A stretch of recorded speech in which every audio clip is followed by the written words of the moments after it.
One of the biggest reasons why we really struggle to change a negative thought and emotion into a positive one is because our body remembers. Our body remembers. I really believe that whenever we experience a stressful situation, an emotional trigger, what happens is that not only is the body reacting chemically to that response, that new response is also reacting from past situations where we experienced a traumatic or an emotional situation, and the body is holding all of those memories. So, hey guys, and welcome to today's video where I would like to talk to you about tip number one, which is going to be on how we can change our negative thoughts and emotions into positive ones. And specifically today, the first tip is going to be looking at the physiological response that takes place whenever we experience something that is, an emotional trigger. So to begin, I'd like us to talk about the theory of constructed emotion. The theory of constructed emotion talks about how we actually construct, how we make emotions, what actually takes place. And there are two things that are happening when we create an emotion. The first thing is, of course, how we physiologically experience that emotion. And I think that this is the most important tip today, because if we're not in a calm space within ourselves, if we're not in a calm space within our body, the brain cannot process the emotion because it's still in that fight, flight, or flight response. It's in that fear response, so we're not able to make some of those decisions. So the first way that we construct an emotion is, of course, having a look at how we physiologically experience it, and then the personal interpretation of that experience. So that's going to come up in a couple of the other videos, but just so that we know that that is how we construct an emotion. The first is how the body responds, and then the second is, of course, our personal interpretation of it. So what does the theory of constructed emotion say? Now, there are a couple of things that happen. The first thing that happens is that there is an emotional trigger. There's an emotional trigger. There is a red flag. Something will happen that triggers you. All right. In videos to come, I'll look at understanding what that emotional trigger is. For today's video, we don't have to understand what that emotional trigger is. So there's somebody says something to you and you get activated. You feel not good enough. You feel triggered. Your body triggers. Now, what happens, which is really interesting, is that for the next 90 seconds, science shows that the next 90 seconds, there is a chemical reaction that takes place within the body. There is a chemical change that takes place physiologically. So let's think about that for a moment. So for 90 seconds, you do have control, but if we were to see that objectively, that for 90 seconds, your body is being activated. And what's happening is that we are releasing adrenaline. We're releasing cortisol, we're releasing all of these hormones that is activating our sympathetic nervous system. It's activating our sympathetic nervous system because the trigger is saying to us, is saying to the brain that there is a perceived threat.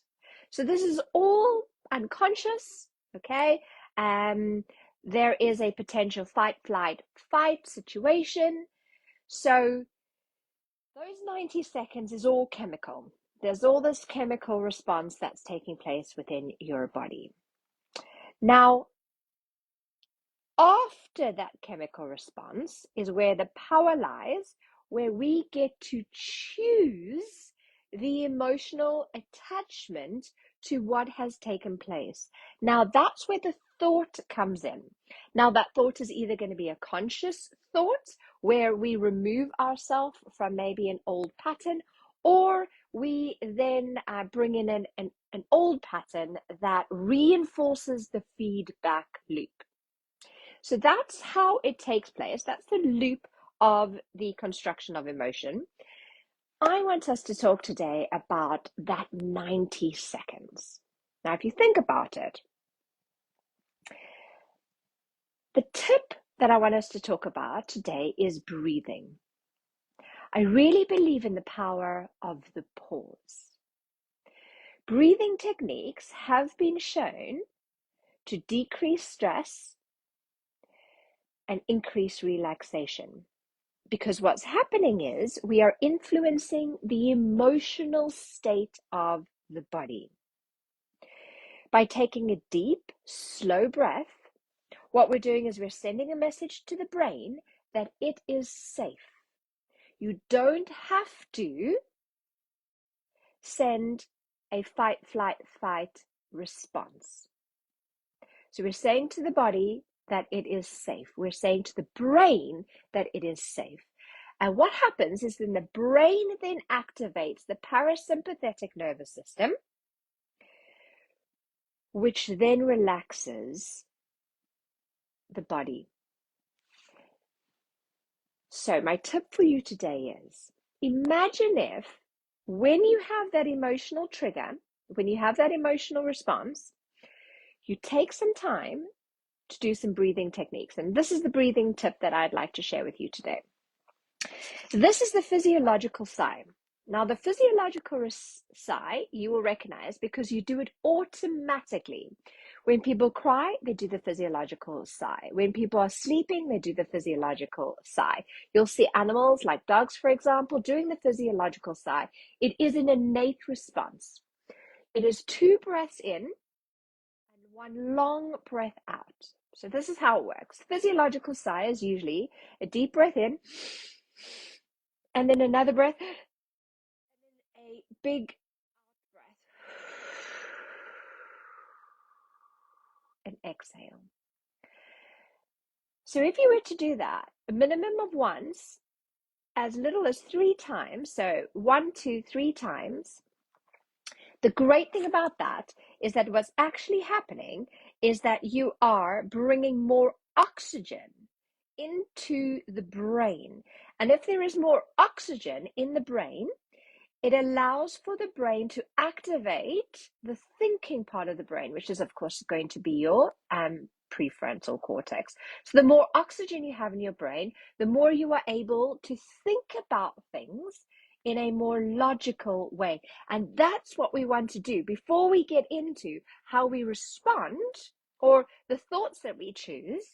I believe the power is in the pause and sort of just allowing that parasympathetic nervous system to respond, because it's hard for us, isn't it? When we're in that 90 seconds, we know that when we're in the emotional state, it's hard for us to change our thoughts. So tip number 1 is to change our physiological response through breathing. The tip is that it sends that message to the brain that it is safe.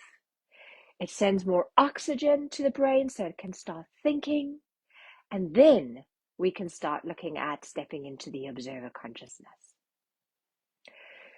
So today, I'd love to know, what was your biggest takeaway? And what is one thing that you're wanting to now practice? One thing that you're wanting to put in place?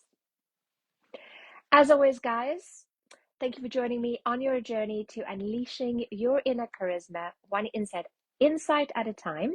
In the next video, I'm going to look at tip number 2. We're going to look at understanding the neuroplasticity of the brain and how we can begin to reprogram some of those neurological pathways. I look forward to seeing you then, and I'll see you in the next video. Take care, guys. Mwah. Bye.